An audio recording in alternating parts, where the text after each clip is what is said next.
gifts, service, witness. This week, our youth are going to talk about what it means to go for the gold. Not a medal, but a life that finds purpose through Jesus Christ in the way we witness in our life.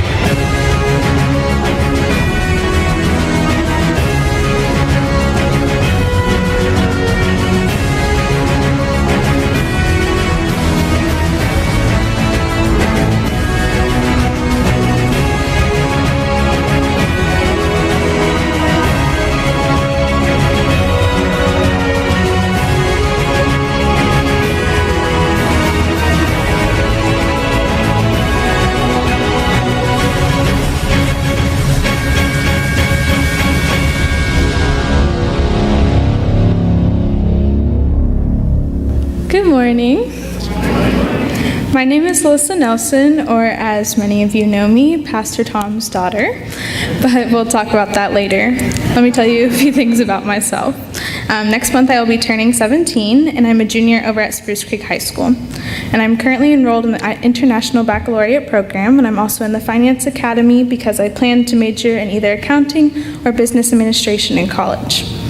Also, as many of you know, I am a dancer at Kinetic Expressions Dance Academy.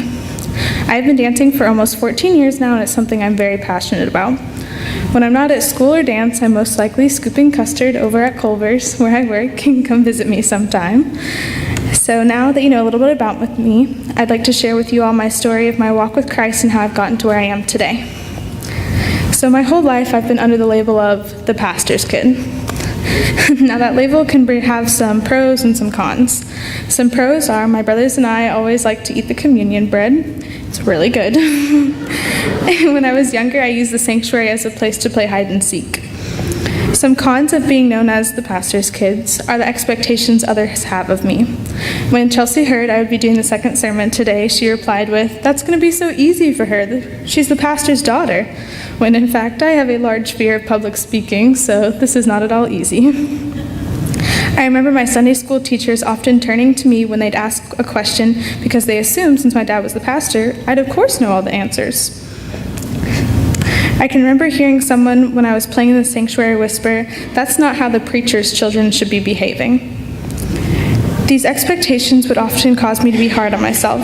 I was very nervous to even speak today because I felt I would be looked at differently since I'm the pastor's kid.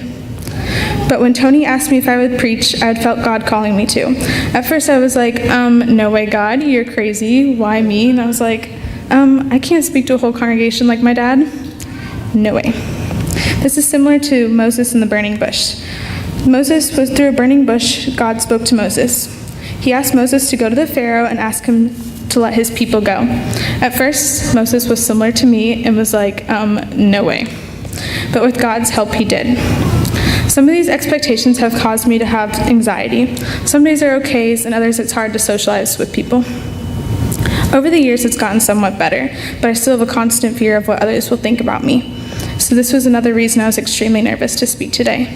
But whenever I feel nervous to share my faith or unfit to talk about it, I think of 1 Timothy 4:12, which says, "Don't let anyone look down on you because you're young, but set an example for the believers in speech, in conduct, in love, in faith, and in purity." God has helped me overcome all of my obstacles. When I was younger, I never had a problem talking about my faith because that's just what was normal to me, having a dad as a pastor.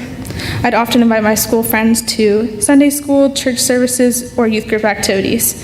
But as I got older, society told me it was uncool to talk about my faith so openly, so I gave in and backed off. I would only talk about my faith if someone specifically asked me, and even then I didn't really say much. I've always known that there was a God and that he loved me, but it wasn't until I accepted my faith as my own that I was able to freely talk about it like when I was younger.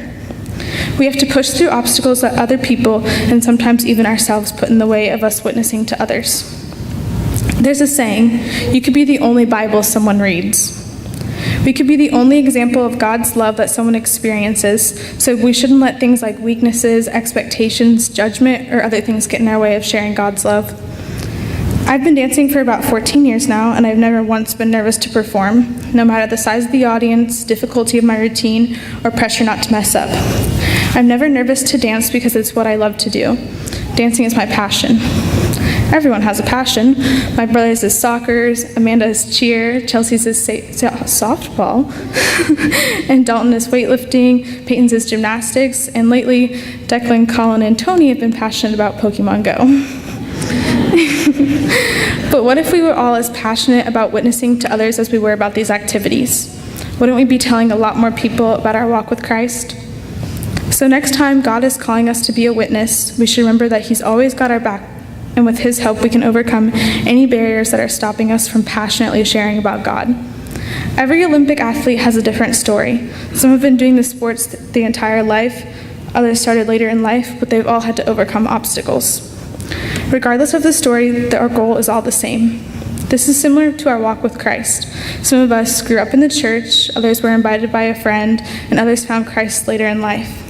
No matter what our story is, we are all going for the goal that is in Jesus. Thank you.